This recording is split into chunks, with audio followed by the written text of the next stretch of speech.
ఇంకో మా తెలంగాణలో ఫేమస్ అయిన కుండ చికెన్ చేస్తున్నాం. అంటే వితౌట్ మసాలాలతోని నేచర్గా అండేది. ఇక మా బామ్మరి గాడు, ఇక మోతేవారి గాడు, ఇది నేను. అంటే తెలంగాణ బాగా ఫేమస్ అయిన కుండ చికెను. ఏముండదు, ఆయిల్ కూడా ఉండదు. జస్ట్ ఆనియను, మిర్చి, ఏమైనా ఉంటే మనకు వెల్లిపాయలు అవి వేసుకొని చేసుకుంటాం. చాలా ఫేమస్. మీరు కూడా ట్రై చేయాలంటే జస్ట్ నన్ను ఫాలో అయితే అయిపోతుంది.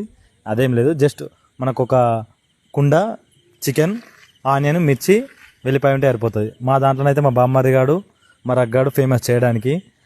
వాళ్ళు వేస్తే మాత్రం మా వినయ్ గారు మాత్రం ఫుల్ ఉమ్ముతాడు. అలాగే నేను కూడా ఉమ్ముతాను అనుకో.